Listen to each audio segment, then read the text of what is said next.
Everyone, this is Shobhit Tirvan. I hope आपका science का paper अच्छा गया होगा। क्यों नहीं जाएगा? अगर प्रशांत भैया साइंस पढ़ा रहे हैं तो साइंस का पेपर तो बेहतरीन जाना था, यह हमें पता ही था। अब बारी आती है एसएसटी की, और सोशल साइंस की कमान आपके दिगराज सर ने संभाल ली है। भाई साहब, तबीयत खराब थी सर की, हम मना कर रहे थे सर को कि सर एक दिन रेस्ट ले लो, उसके बाद मैराथन ले लेना। पर बंदे में जो जोश है ना, वो आज भी आपकी मैराथन लेंगे, कल भी लेंगे, और हर एक दिन पे आपकी मैराथन वो लेने वाले हैं। अगर वो अपना 150% दे रहे हैं तो काम तुम्हारा बनता है कि तुम अपना 150 नहीं 200% दे के आओ, और इस एसएसटी के एग्जाम में भी फोड़ के आओ। साइंस तुमने फोड़ दिया, एसएसटी भी तुम फोड़ के आओगे। इसके बाद बारी आती है मैथ्स की, और मैथ्स मैं संभालूंगा। मैथ्स में मैराथन ही नहीं, इसके अलावा भी बहुत सारी चीजें मैं बैकएंड पे तैयार कर रहा हूं, दिन रात लगा हुआ हूं। मैथ्स के लिए ना तुम 100/100 लेके आओगे, इस बात की मैं गारंटी देता हूं।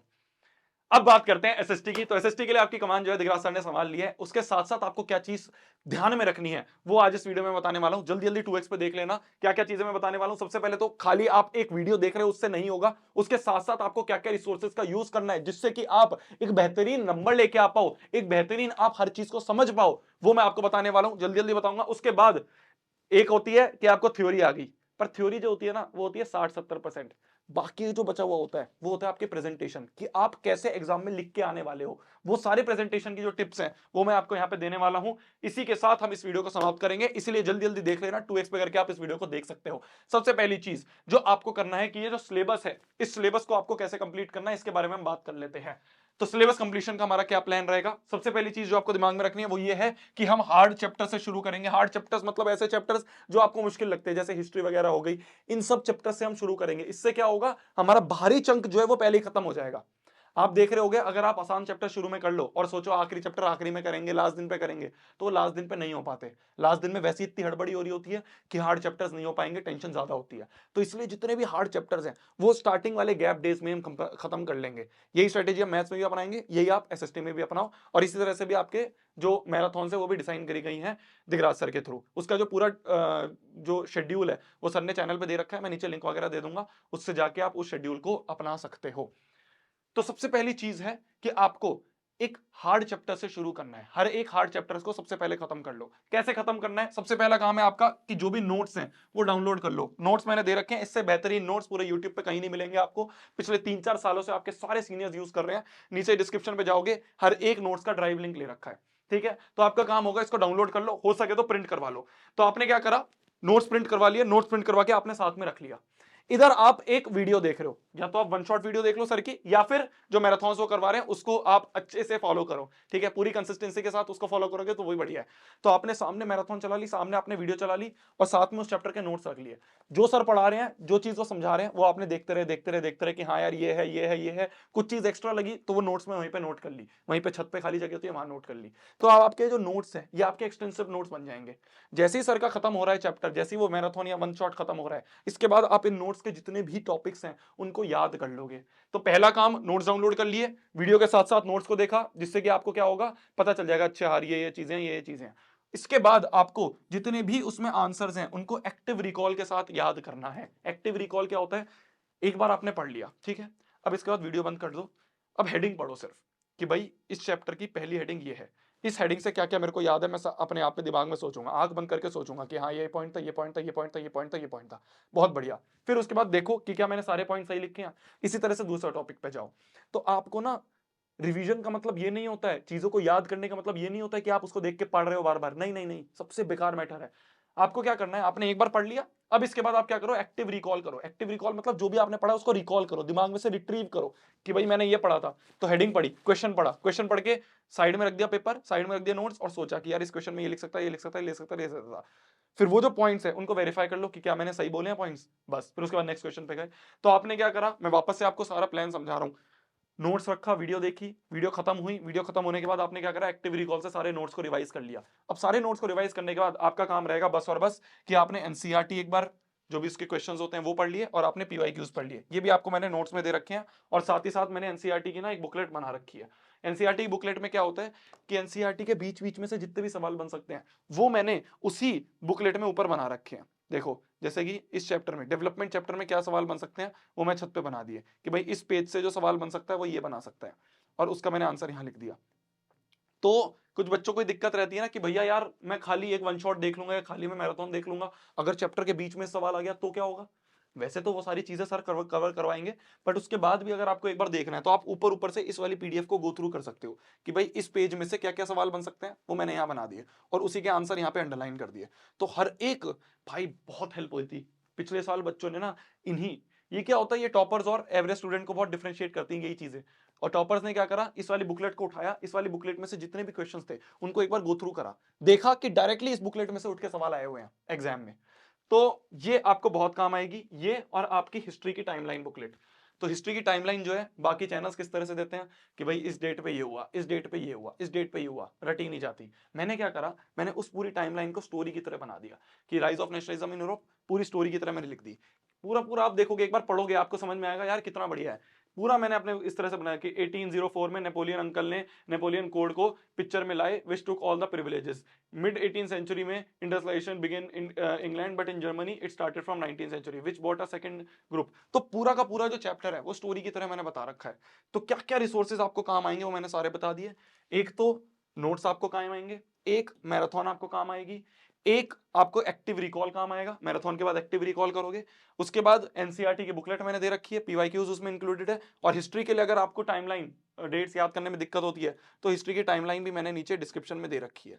तो ये सारी चीजें जो हैं ये आपको काम आएगी, सारे रिसोर्सेज अपने सिलेबस को कंप्लीट करने में। मेन चीज है स्टिक रहना इस शेड्यूल के साथ, बस और कुछ नहीं करना है। इस शेड्यूल के साथ स्टिक रहो, जो रिसोर्सेज है उसको यूज करो, और आप देखोगे कि आपको हर एक चीज समझ में आ चुकी है और अब आप पेपर में लिखने के लिए तैयार हो। कैसे लिखना है उसके लिए आपको पेपर प्रेजेंटेशन के टिप्स में आपको देने वाला हूं। देखो, सबसे बड़ा सवाल ये रहता है एसएसटी में पॉइंट्स में आंसर लिखने होते हैं, पर पॉइंट्स में जो आंसर आपको लिखने हैं वो पॉइंट में आंसर में कितने मार्क्स में कितने पॉइंट लिखने हैं। जैसे कि अगर 2 मार्क्स का सवाल है तो 2 मार्क्स के सवाल में कोशिश करना 3 से 4 पॉइंट्स आप लिख दो। मान लो 3 मार्क्स का सवाल है तो 3 मार्क्स के सवाल में आप 4 से 5 पॉइंट लिख के आ रहे हो, और अगर मान लो 5 मार्क्स का सवाल है तो 5 मार्क्स के सवाल में 6 से 8 पॉइंट्स आप लिख के आ रहे हो। ठीक है, पर भैया कई बार क्या होता है ना, दिमाग ब्लैंक हो जाता है, आंसर याद ही नहीं आता कि भाई आंसर क्या है, क्या लिख के आऊं, मैंने तो ऐसा क्वेश्चन पढ़ा ही नहीं, मेरे को तो सिर्फ 1-2 पॉइंट्स आते हैं भैया, मैं 6-7 पॉइंट कैसे लिखूं। तो अगर आपको कोई आंसर नहीं आता तो आप क्या करोगे एग्जाम में, तो आप क्या करोगे कि देखो, जैसे मान लो आपको 5 पॉइंट लिखने हैं तो 1 2 3 4 5, पर आपको 5 नहीं याद, आपको तो थोड़े से पॉइंट्स याद है, तो जितनी भी उस क्वेश्चन से रिलेवेंट इंफॉर्मेशन है वो शुरू के 2-3 पॉइंट्स में डाल देना। जो शुरू की 2-3 लाइंस है उसमें उस क्वेश्चन से रिलेटेड सारी इंफॉर्मेशन पेल देना। बाकी जो बची हुई टाइम जो आपको चीजें उससे रिलेटेड आपको उस चैप्टर से जो भी पता हो वो यहां लिख दो। इससे क्या होगा, जब टीचर आपका आंसर चेक करना शुरू करेगा वो देखेगा हाँ यार इस क्वेश्चन से रिलेटेड इसने सारे पॉइंट्स लिखे हैं, इस क्वेश्चन से रिलेटेड सारी इंफॉर्मेशन इसको आती है, तो 2-3 पॉइंट से उसको समझ में आ जाएगा कि हाँ यार बच्चे को सब चीज आती है, तो शायद वो आगे के पॉइंट्स पढ़े ही ना। आगे के पॉइंट्स जो हैं वो आपका पेज भरने के लिए हैं, एसएसटी का पेपर भरा भरा दिखना चाहिए। तो इसलिए कोशिश करना जितने भी पॉइंट्स आप लिख रहे हो, मान लो आप 3 पॉइंट्स लिख रहे हो, 3 पॉइंट्स में आपको सिर्फ 1 या 2 पॉइंट आते हैं, तो शुरू के 1-2 पॉइंट्स में सारी इंफॉर्मेशन डाल देना और आगे के में कुछ भी चेप देना।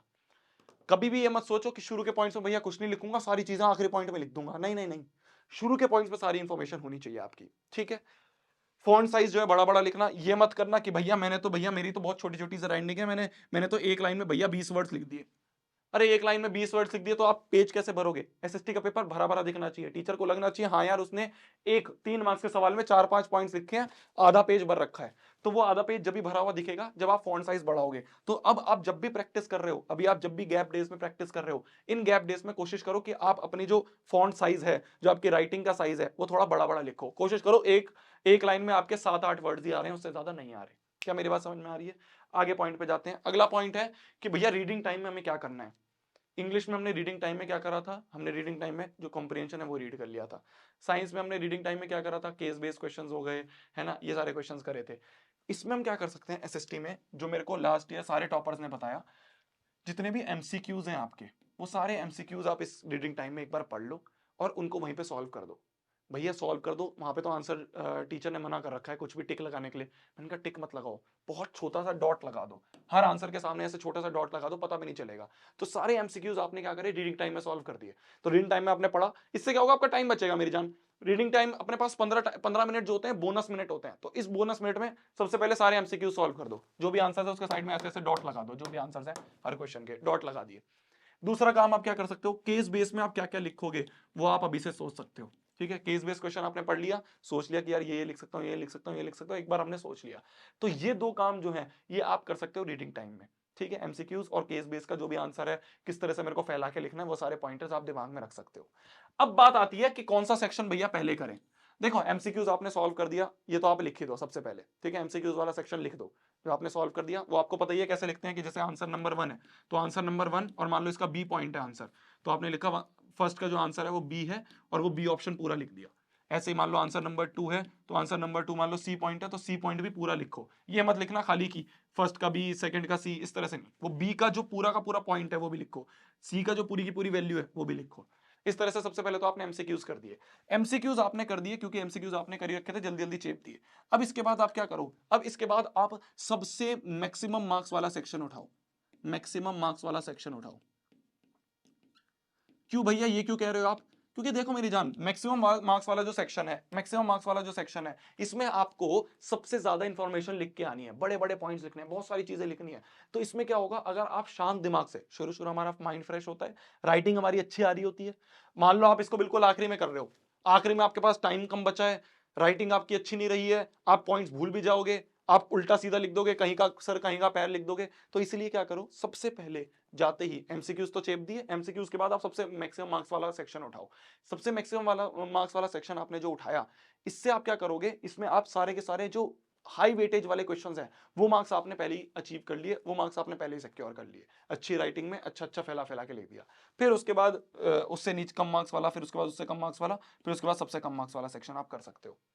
सेक्शन जो उठाओ उसके सारे क्वेश्चन उस सेक्शन की हेडिंग के नीचे होनी चाहिए, ये आपको पता ही है, ठीक है। ये जो मैं पॉइंट्स आपको बता रहा हूं प्रेजेंटेशन वाले, ये आप भूल जाओगे, इसलिए जो आपका एग्जाम होगा उससे एक दिन पहले भी ये वाला प्रेजेंटेशन वाला 2x पे जल्दी जल्दी करके देख लेना, ठीक है जी। आगे बढ़ते हैं, अगला जो पॉइंट है वो ये है कि क्वेश्चंस को केयरफुली रीड करना। हम क्या करते हैं, हम एक वर्ड पढ़ते हैं, हम सोचते हैं ये तो वही क्वेश्चन है, जल्दी से कुछ भी लिखाते हैं कि ये तो एनसीईआरटी वाला क्वेश्चन लिखा है, पर पता चला कि यार थोड़ा सा क्वेश्चन घुमा रखा था। तो क्वेश्चन को पूरा आराम से केयरफुली धीरे धीरे करके रीड करना, ये बहुत बड़ी ब्लंडर होता है। बच्चा क्या करता है, पहला वर्ड पढ़ता है, सोचता है ये तो आता है, मेरे को आता है, लिखाया, फिर सोचा, फिर देखा उसने, अरे यार इसमें कुछ और ही पूछा था। तो ऐसा नहीं करना हमें। दूसरी चीज जो आपको दिमाग रखनी है वो ये है कि कोई भी क्वेश्चन आपको छोड़ के नहीं आना है। अगर आपका बिल्कुल दिमाग ब्लैंक हो गया है तो उस चैप्टर से रिलेटेड जो दिमाग में है सब लिख के आ जाना, छोड़ के नहीं आना। लिख के आओगे, टीचर को चाहे तो ही दहाई आ गई, कुछ भी आ गया, वो नंबर दे देगा, आधा आधा नंबर, एक एक नंबर हमारा इंपॉर्टेंट होता है, छोड़ के कोई क्वेश्चन नहीं आना। क्या मेरी बात समझ में आ रही है? इसी नोट के साथ आज की इस वीडियो को समाप्त करते हैं। All the very best. Science का पेपर आपने फोड़ दिया है, बहुत बढ़िया। एसएसटी का भी पेपर आप दिगराज सर के साथ फोड़ के आओगे। मैथ्स के लिए आपके शोभित भैया आपके साथ 24/7 खड़े रहेंगे, इस बात की मैं गारंटी देता हूं। सारी की सारी जितने भी मटेरियल हैं, सारी की सारी प्रिपरेशन जो है वो बैक एंड में मैं कर रहा हूं रात दिन बैठ के, ठीक है। फोड़ के आएंगे, मैराथन ऐसी ऐसी लूंगा आपकी कि आपका पूरा चैप्टर ऐसे कवर कर दूंगा, आप कहोगे भैया अब मजा आ रहा है, अब मैथ्स में कोई भी ऐसा सवाल नहीं होगा जो अटक जाएगा। इस रिसर्च के साथ मैं आपका पूरा कंटेंट तैयार कर रहा हूं मैथ्स के मैराथन्स का, ठीक है। बस विश्वास रखना, मेरे साथ लगे रहना। जैसे एसएसटी फोड़ा है, जैसे साइंस फोड़ रहा है, वैसे तो मैथ्स भी फोड़ के आओगे, 100/100 लेके आओगे, ठीक है। एम है हमारा 100/100, याद है ना, लेके आएंगे। तब तक के लिए भाई पढ़ना है, फोड़ना है, कहर मचा देना, आग लगा देनी है। आई होप आपका ये जो वीडियो है ये हेल्प हुई होगी। इसी के साथ हम वीडियो को समाप्त करते हैं। कोई और चीज मेरी तरफ से चाहिए बिल्कुल कमेंट सेक्शन में बताना, लिख के आओ कमेंट सेक्शन में। अभी लिखो कि भैया एसएसटी भी फोड़ के आऊंगा, भैया एसएसटी भी फोड़ के आऊंगी, कमेंट सेक्शन में लिख दो। मिलते हैं अगली वीडियो में। Bye bye bye bye, all the best, all the best. चलो पढ़ लो, bye bye, all the best, bye.